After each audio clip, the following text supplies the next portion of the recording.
Hello dear students. तो हम last class में डिस्कस कर रहे थे अबाउट द थियरीज, कौन सी थियरीज के अकॉर्डिंग एसिड और बेस को क्लासिफाई किया है। ठीक है, तो हमने तीनों थियरीज डिस्कस की थी। फर्स्ट अरेनियस, उसके बाद लॉरी ब्राउनस्टेड और उसके बाद में लेविस थियरी। तो अकॉर्डिंगली किसने क्या क्या बोला था वो आप लोगों को बहुत अच्छे से ख्याल में रखना है, because one of the question is surely asked on that topic. इसलिए प्लीज अच्छी से क्लासिफाई करके विद एग्जाम्पल्स ध्यान में रखो। वो सिंपल है, just give a thorough revision. Okay, उसके बाद में नया टॉपिक स्टार्ट करने जा रहे हैं, ionisation of acids and bases. ठीक है, आयोनाइजेशन मतलब क्या हुआ, आयोनाइज हो गए पॉजिटिव चार्ज और नेगेटिव चार्जेस, राइट। तो on the basis of extent of dissociation, ठीक है, extent of dissociation, right, dissociate होंगे उसके हिसाब से हम एसिड्स और बेस को क्लासिफाई करते आए हैं और उस हिसाब से हम उसको पढ़ते आए हैं अभी तक। ठीक है, तो जो कंसेप्ट है वो क्या बोलता है कि एसिड्स दो इसमें डिवाइडेड है, स्ट्रॉन्ग एसिड और वीक एसिड में, और बेस भी स्ट्रॉन्ग बेस और वीक बेस में, ऐसे दो इसमें डिवाइड किए हुए हैं। तो स्ट्रॉन्ग एसिड के एग्जाम्पल होंगे HCl, H2SO4, HNO3। Weak acid के एग्जाम्पल होंगे acetic acid, formic acid, hydrofluoric acid, hydrogen sulphide, right. These are all weak acid, क्योंकि ये कंप्लीट डिसोसिएशन नहीं दिखाते। Strong acids they show complete dissociation and number of H+ ions भी depend करते हैं कि कितने एक्सटेंट तक वो देते हैं। तो that decides their acidic character whether it is strong और वीक। सिमिलरली बेस के लिए भी वैसे ही है। स्ट्रॉन्ग बेस में NaOH और KOH के एग्जाम्पल हम डिस्कस करते हैं, और वीक बेसिस में हम अमोनियम हाइड्रोक्साइड, फेरस हाइड्रोक्साइड और कॉपर हाइड्रोक्साइड, इस तरीके से हम डिस्कस करते हैं। ठीक है, इसके बाद में और इसको देख लेते हैं कि और कैसा, वैसे प्रीवियस लेक्चर में देखा था हमने कि कैसे इसको हमने क्लासिफाई किया था। तो complete dissociation for strong electrolyte हमको स्ट्रॉन्ग जो एसिड्स और बेसिस थे उसमें देखने को मिलते हैं, इसीलिए हम उसको दे आर नॉट रिवर्सिबल, मतलब सिंगल हेडेड एरो ही बताते हैं। ओके, तो HCl गिव्स कंप्लीट डिसोसिएशन, मतलब इसका 1 मोल जो है वो पूरा 1 मोल ऑफ H+ और 1 मोल ऑफ Cl- बनने में यूज हो जाता है। ठीक है, और ये इसका कॉन्सेंट्रेशन 0, तो कंप्लीट डिसोसिएशन हो जाता है for strong electrolytes. Okay, similarly NaOH is also strong base. इनका जो एक्वेस सोल्यूशन में वो भी हमें Na+ और OH- ऐसे आयोनिक कंप्लीट डिसोसिएशन दिखाते हैं, कंप्लीटली आयोनाइज हो जाते हैं वो, इसीलिए they are called as strong electrolytes and they show complete ionization.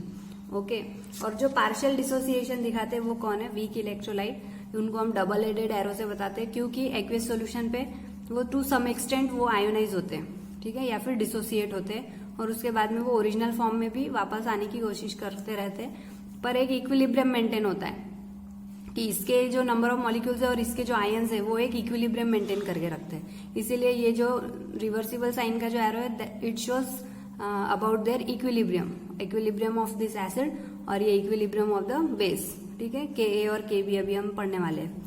ठीक है, तो इक्विलिब्रियम कांस्टेंट टर्म्स हम निकालते हैं फिर इसके बेसिस पे, कि वीक जो इलेक्ट्रोलाइट रहते हैं उसमें ही निकाल पाते हैं, क्योंकि ये तो पार्शियल डिसोसिएशन दिखाते हैं, और जो स्ट्रॉन्ग इलेक्ट्रोलाइट रहते हैं वो क्या दिखाते हैं, कंप्लीट आयनाइजेशन दिखाते हैं। तो उनका हम डिसोसिएशन कांस्टेंट नहीं निकालेंगे, क्योंकि पूरा कंप्लीटली वो डिसोसिएट हो चुके रहते हैं। ठीक है, तो इसीलिए हमको पढ़ना कौन से है, देखो, dissociation constant of weak acids and weak bases पढ़ना रहता है। ओके, क्यों, क्योंकि वो कंप्लीट डिसोसिएशन नहीं दिखाते, इसीलिए कंप्लीट डिसोसिएशन दिखाते तो फिर वो पूरा कन्वर्जन हो जाता ना, तो फिर ओरिजिनल जो इनिशियल कॉन्सेंट्रेशन रहता वो बचता ही नहीं, ऐसा। तो for dissociation of weak acid, कोई भी एक एसिड ले लेंगे HA, इनको जब हम वाटर में डालेंगे तो हम इसका कैसा इक्वेशन लिखते हैं, HA in aqueous solution gives you at equilibrium H+ और A-, इस टाइप से दो आयंस फॉर्म हो जाते हैं। तो फॉर वीक एसिड बोल रहे हैं, तो उसका वीक एसिड के लिए K is a dissociation constant of acid. क्या है K is a dissociation constant for weak acid बोलेंगे, dissociation constant for weak acids is Ka। Okay, तो उसको हम कैसे लिखते हैं कि ऊपर में प्रोडक्ट ऑफ कॉन्सेंट्रेशन, ठीक है, कॉन्सेंट्रेशन का प्रोडक्ट का कॉन्सेंट्रेशन, ठीक है, H+ ion into A- ion divided by reactant का concentration, HA is the reactant. ठीक है, तो न्यूमरेटर में प्रोडक्ट का कॉन्सेंट्रेशन का मल्टीप्लीकेशन और डिनोमिनेटर में रिएक्टेंट लिखते हैं, उसका कॉन्सेंट्रेशन लिखते हैं, ठीक है। ब्रैकेट लाइन क्या शो करती है, कॉन्सेंट्रेशन। तो Ka ऐसा है। तो सिमिलरली फॉर वीक बेसिस भी K भी होगा, ठीक है। This is dissociation constant for weak bases. तो अगर रिएक्शन है BOH तो उसका इक्विलिब्रियम पर B पॉजिटिव और OH माइनस आयन फॉर्म होंगे एक्वियस सॉल्यूशन में। तो उसका जो Kb है वो क्या हो जाएगा, concentration of B plus into concentration of OH minus, मतलब जो हमारे प्रोडक्ट फॉर्म हुए थे उनका कॉन्सेंट्रेशन का multiplication divided by concentration of reactant, ठीक है। 11th में केमिकल इक्विलिब्रियम चैप्टर में पढ़ चुके हैं आप लोग कैसे लिखते हैं करके। उसके बाद में एक शॉर्ट डेफिनेशन हो सकती है कि dissociation constant of weak acid और weak base is defined as the equilibrium of weak acid और वीक बेस रेस्पेक्टिवली, बराबर। ये जो इक्विलिब्रियम फॉर्म हुआ है उसको हम क्या बोलते हैं, डिसोसिएशन कांस्टेंट। एसिड का रहा तो dissociation constant for weak acid और बेस का रहा तो dissociation constant for weak base. इसके बाद में अगर कभी समझो क्वेश्चन पूछा हमको एसिडिक स्ट्रेंथ डिटरमाइन करनी है बिटवीन टू वीक एसिड्स है, समझो ये दोनों कैसे हैं, वीक एसिड्स के एग्जांपल है। क्या है ये, कार्बोनिक एसिड और ये एसिटिक एसिड, दोनों वीक है। तो अब दोनों वीक है तो अब इनमें से कंपेयर करने के लिए बोल रहे हैं कि कौन ज्यादा एसिडिक है करके, विच इज मोर एसिडिक। तो इस टाइप में अगर हमको कंपेयर करना है तो हम क्या करेंगे, पहले उसका इक्विलिब्रियम रिएक्शन लिखकर देखेंगे। तो H2CO3 का रिएक्शन कैसे लिख सकते हैं, twice H plus plus CO3 2 minus, ठीक है।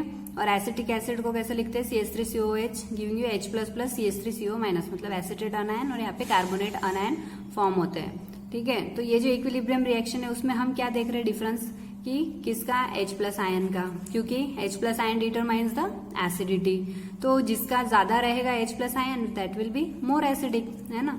तो H2CO3 will be more acidic as compare to acetic acid. इसके अलावा भी और कोई दूसरे एसिड्स में कंपेयर करने को बोला तो हम यही कंसेप्ट यूज करेंगे, क्योंकि यहाँ पे H2CO3 2H प्लस आयन दे रहा है तो इट इज मोर एसिडिक। तो हमारे पास ये एक कंसेप्ट बन जाता है कि मोर H plus, more is the H plus ion concentration बोलेंगे, मोर स्ट्रॉन्गेस्ट इज द एसिड, है ना। इसके बाद में Ka जो है डिसोसिएशन कांस्टेंट की वैल्यू जो है it is independent of initial concentration of acid. ये आपको थोड़ा सा ध्यान में रखना है कि it is independent of initial concentration of acid, ठीक है। क्यों, क्योंकि प्रोडक्ट का ले रहे हैं ना, हमने फॉर्मूला क्या लिखा, Ka equal to concentration of product upon concentration of reactant. तो it is independent of, inversely proportional है इसलिए बोलेंगे it is independent of initial concentration of acid, क्योंकि प्रोडक्ट के कॉन्सेंट्रेशन को ही वो कंसिडर करता है। एंड Ka जो है it is the property eight given temperature, ठीक है। ये टेम्परेचर वाली टर्म बहुत इंपॉर्टेंट है इसमें, कि it is a given property eight, sorry it is a property at a given temperature करके है करके, ये ध्यान में रखना है आपको ये दो बातें।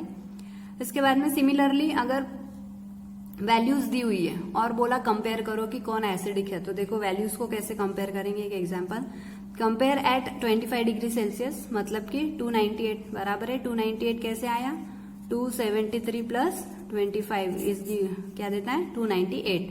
ओके, पता है केल्विन में डिग्री सेल्सियस का कन्वर्जन है, हमको 273 केल्विन में 25 ऐड कर देंगे जो डिग्री सेल्सियस में वैल्यू गिवन रहती है, तो दैट इज 298 केल्विन। तो बोला है कि एसिड्स गिवन है HF, HCN, CH3COH और HNO2। इसकी कुछ Ka वैल्यू गिवन है 3.5 इंटू 10⁻⁴, HCN की गिवन है 4.9 इंटू 10⁻⁴, एसिटिक एसिड की गिवन है 1.7 इंटू 10⁻⁵, HNO2 की गिवन है 4.5 इंटू 10⁻⁴। तो अब इसमें से हमको कंपेयर करना है, तो सबसे पहले क्या कंपेयर करेंगे, एसिडिक स्ट्रेंथ का हमको ये रिलेशन पता रहना चाहिए कि more is the acidic strength, more will be the Ka की वैल्यू गिवन है, ठीक है। तो अगर जिसकी Ka की वैल्यू ज्यादा रहेगी वो ज्यादा एसिडिक रहेगा। तो अब इसमें कंपेयर करेंगे तो 4.9 इंटू 10⁻⁻10, -10 इज वेरी लेस, ठीक है ना, -10 है, तो HCN will be the weakest acid. उसके बाद में 1.7 इंटू 10⁻⁵ आता है, देखो -10 के बाद में सारी टर्म्स में से -5 है लोएस्ट, तो CH3COH is another weak acid. इन दोनों में से कंपेयर करेंगे तो पावर सेम है, तो वैल्यूज देखेंगे 3.5 और 4.5, तो 3.5 इज लेस देन 4.5, तो according to the value HF is very weak acid. Similarly HNO2 सबसे ज्यादा एसिडिक होंगी according to the given values. ये जो वैल्यूज गिवन है उसके अकॉर्डिंग ये हमने सीरीज बनाई है, ये स्टैंडर्ड नहीं है, जो वैल्यूज है वो वेरी भी कर सकती है, ठीक है, अकॉर्डिंग टू द सॉल्यूशन। पर अगर कुछ इन्फॉर्मेशन इस टाइप की गिवन है और आपको निकालना है ऑन द बेसिस ऑफ के वैल्यू, तो इस टाइप से निकालते हैं, ठीक है। सिमिलरली अगर बेस के लिए पूछा, बेसिक स्ट्रेंथ वैल्यूज गिवन है, देखो अमोनियम हाइड्रोक्साइड के लिए 1.7 × 10⁻⁵ kb की वैल्यू है। फिर डाई मिथिल अमाइन की वैल्यू 5.4 × 10⁻⁴, ट्राई इथिल अमाइन की वैल्यू 6.4 × 10⁻⁵। सेम रूल लगेगा, बेसिक स्ट्रेंथ उसकी ज्यादा जिसका केबी ज्यादा। तो यहाँ पे देखो कंपेयर करो, पहले वैल्यूज, पहले पावर, तो 10⁻⁵, 10⁻⁵ दो इसका सेम है, लेकिन 1.7 और 6.4 में से 1.7 इज लेस, तो ammonium hydroxide is weak base. फिर बाद में ट्राईइथिल अमाइन इज वीक बेस। इसके बाद में पावर -4 का वैल्यू देखेंगे, 10⁻⁴ का बचा हुआ di methyl amine is a strong base. ये जो according to the given values है, इस तरीके से हम सीरीज बना के आंसर बता सकते हैं, ठीक है। तो थोड़ा सा ध्यान रखना है, पावर की वैल्यू जो ज्यादा माइनस में पावर होता है वो उसकी वैल्यू लेस होती है करके, ये आप लोगों को ख्याल में रखना है। नेक्स्ट हम देखेंगे topic Ostwald's dilution law. It is important, पूछते हैं थियरी पेपर में स्पेशली पूछते हैं। तो स्टेटमेंट क्या बोल रहा है पहले वो देख लेंगे, और फिर क्या डिराइव करना है वो डिस्कस कर लेंगे। तो ऑसवाल्ड डाइल्यूशन लॉ क्या बोल रहा है, द डिग्री ऑफ डिसोसिएशन, मतलब कि alpha of a weak electrolyte is directly proportional to the square root of dilution, ठीक है। देखो यहाँ पर degree of dissociation is directly proportional to the square root of dilution. Dilution हम किस में मेजर करते हैं, वॉल्यूम में, इसलिए V आएगा। उसके बाद में और या and inversely proportional to the square root of concentration, मतलब कि degree of dissociation is inversely proportional to the square root of concentration. Simple है। ऑसवाल्ड डाइल्यूशन लॉ क्या बोल रहे हैं कि डाइल्यूशन को degree of dissociation directly proportional है और कॉन्सेंट्रेशन को इनवर्सली प्रोपोर्शनल है करके। तो कैसे ये पूरा समझेंगे, उसके पहले what do you mean by degree of dissociation, ये आपने 11th में पढ़ चुके हैं, लेकिन इसकी डेफिनेशन देख लेंगे। डिग्री ऑफ डिसोसिएशन हम अल्फा से डिनोट करते हैं। It is nothing but number of moles dissociated पर मोल ऑफ रिएक्टेंट, ठीक है। नंबर ऑफ मोल डिसोसिएटेड पर मोल ऑफ रिएक्टेंट। रिएक्टेंट में हम कितने मॉलिक्यूल ले रहे हैं, उसमें से कितने मोल डिसोसिएट हुए हैं, वो जो मेजर करते हैं हम उसको क्या बोलते हैं, डिग्री ऑफ डिसोसिएशन, ओके। अब ये जो दो टर्म है, आयनाइजेशन और डिसोसिएशन, इन दोनों का भी डिफरेंशिएशन है। आयनाइजेशन किस में होता है, पोलर कोवैलेंट कंपाउंड्स और मॉलिक्यूल्स में होता है, और डिसोसिएशन किस में होता है, आयोनिक कंपाउंड्स में डिसोसिएशन होता है, ठीक है। तो अभी तक आप लोग देख रहे होंगे कि हम लोग हमेशा आयोनिक लेवल पे ही बात करें, टॉपिक ही आयोनिक है, इक्विलिब्रिया, तो डिसोसिएशन की बात कर रहे हैं, आयनाइजेशन की बात नहीं कर रहे हैं, हम हमेशा डिसोसिएशन की बात कर रहे हैं, ठीक है। तो किस में होता है, वो आयोनिक कंपाउंड्स में होता है। इसके बाद में जो ऑसवाल्ड डाइल्यूशन लॉ है उसको हम प्रूव करेंगे फॉर वीक एसिड्स। क्या होता है, एक हम रिएक्शन कंसिडर करेंगे जिसमें इक्विलिब्रियम मेंटेन है वीक एसिड्स का, that weak acid HA that exists in a solution partly as the undissociated species HA and partly H plus ion and A minus ion। मतलब कि एक इक्विलिब्रियम मेंटेन हुआ है। देखो HA एक acid है, वीक एसिड, ठीक है, it is a weak acid. इसका डिसोसिएशन हुआ है H प्लस और A माइनस में, ठीक है। तो इससे हमको Ka लिखते आता है। Ka क्या है, product of concentration of products upon concentration of reactant. ये हमने पहले भी देखा है dissociation constant of weak acid की डेफिनेशन में। इसके बाद में ये जो रिएक्शन गिवन है एट इनिशियल लेवल जो है HA कितना था, 1, ठीक है, 1 मोल था। उसके बाद में जब ये 1 मोल था तो उसके प्रोडक्ट्स कैसे थे, 0 थे, क्योंकि प्रोडक्ट बनने का था। फिर जब इक्विलिब्रियम फॉर्म हुआ तब क्या हुआ, 1 में से अगर डिसोसिएट हो रहा है, जो डिसोसिएशन को हम गिनते हैं वो किस में गिनते हैं, डिग्री ऑफ डिसोसिएशन में। तो हम वो टर्म को उससे माइनस कर देंगे तो वो क्या हो जाएगा, 1 माइनस अल्फा हो जाएगा, राइट। और बाय V इसलिए लिखा है क्योंकि पर मोल में हो रहा है। वॉल्यूम कॉन्सेंट्रेशन की जो टर्म है उसमें हम वॉल्यूम भी मेजर करते हैं, मोल पर डीएम क्यूब लिखते हैं। डीएम क्यूब मतलब क्या है, वॉल्यूम। तो इसलिए मोल 1 माइनस अल्फा, जो 1 मोल में से अल्फा जो डिसोसिएट हो रहा है तो उसको हम कैसे लिखते हैं, 1 माइनस अल्फा बाय V, क्योंकि ये वॉल्यूम है। तो अगर इसमें से इतना जो था इनिशियल, उसमें से अगर 1 माइनस अल्फा डिसोसिएट हुआ तो फॉर्म कितना हुआ, अल्फा, और ये भी अल्फा। बाय वी इसलिए क्योंकि मोल पर डीएम क्यूब है, ठीक है। तो कॉन्सेंट्रेशन की टर्म हम इस तरीके से लिखते हैं। आया समझ में? इनिशियल लेवल पे ये 1 है और ये दोनों की भी वैल्यू कैसी है 0। फिर जब इक्विलिब्रियम फॉर्म होता है तो 1 माइनस अल्फा हो जाता है वो, क्यों? क्योंकि अल्फा क्या है? डिग्री ऑफ डिसोसिएशन, तो 1 माइनस अल्फा बाय वी, और ये जो है वो क्या हो जाएगा? अल्फा और अल्फा बाय वी और अल्फा बाय वी लिखेंगे हम, ठीक है। फिर इसको जब हम लिखते हैं एट इक्विलिब्रियम क्या होगा? At equilibria concentration of HA जो है वो क्या रहता है? 1 माइनस अल्फा बाय वी, अभी हमने बोला ये टर्म। और H प्लस आयन और A माइनस आयन का कॉन्सेंट्रेशन क्या है? Alpha by we, mole per dm cube, ठीक है। तो Ka की जो हमारे पास में फॉर्मूला था, Ka कौन सा वाला देख लो फिर से। Ka का हमारे पास ये फॉर्मूला है concentration of H plus ion into concentration of A minus ion, concentration of H plus ion into concentration of A minus ion. इनकी वैल्यूज को हम इसमें पुट कर रहे हैं, अल्फा बाय वी, और concentration of HA divided by reactant था तो 1 माइनस अल्फा बाय वी को हमने पुट किया। इसमें से एक वी कैंसिल हो सकता है, राइट। तो बचेगा क्या? अल्फा इंटू अल्फा स्क्वायर, और 1 माइनस अल्फा, ये डिवाइडेड बाय वी है तो ये डिनोमिनेटर में चला जाएगा, तो क्या हो जाएगा? Alpha square upon 1 minus alpha V, ठीक है। अब यहाँ पे क्या होता है? 1 minus alpha is very small term, मतलब इक्वल टू 1 है, इसलिए हम उसको क्या करते हैं? निग्लेक्ट कर देते हैं, ओके। तो देयरफॉर हमारा फॉर्मूला क्या बन जाता है? Ka equal to alpha square V, okay. और ये एक इम्पॉर्टेंट फॉर्मूला है, और इसके अलावा इसको हम चेंज करके भी लिख सकते हैं, alpha equal to under root of Ka into V, है ना। ये स्क्वायर हमने इसको दे दिया, वी भी इधर चला गया, तो क्या हो जाएगा?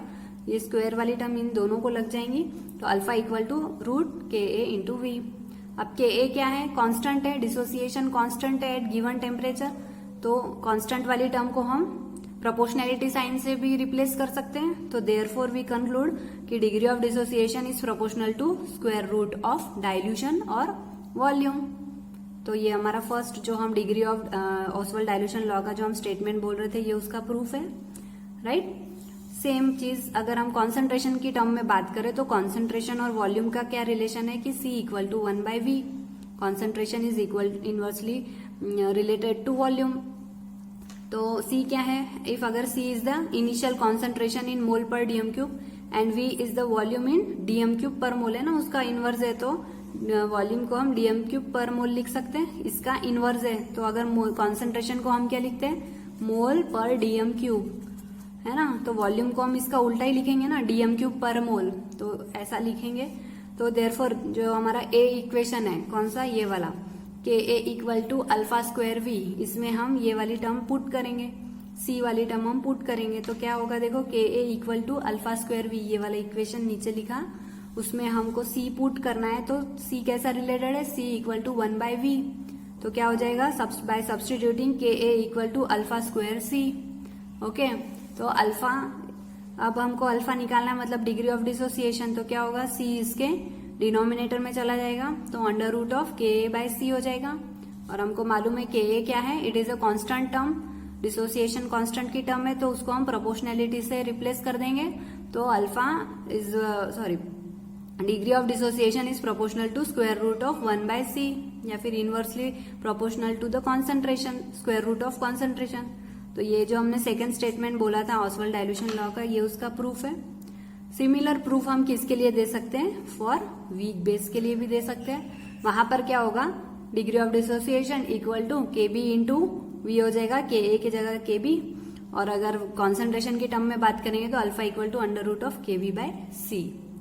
ये जो फॉर्मूले है दोनों, Kb इंटू वी और Kb बाय C, और Ka बाय C और ये वाला Ka इंटू वी, ये जो दोनों फॉर्मूले हैं, ये it is useful for mono acidic acids, basis and mono basic acids और मोनो एसिडिक बेसिस, इनके लिए बहुत यूजफुल है ये, ठीक है।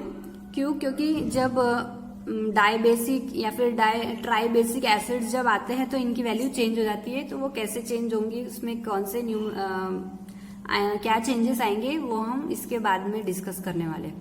ठीक है, तो अभी के लिए ये ध्यान रखो कि ये जो दोनों फॉर्मूले हैं for weak base as well as acid, weak ये भी कॉन्सेंट्रेशन की टर्म का और वॉल्यूम की टर्म का, ये दोनों भी किसके लिए ज्यादा एप्लीकेबल है या फिर किसके लिए एप्लीकेबल है, for mono acidic basis and monobasic acids. ठीक है।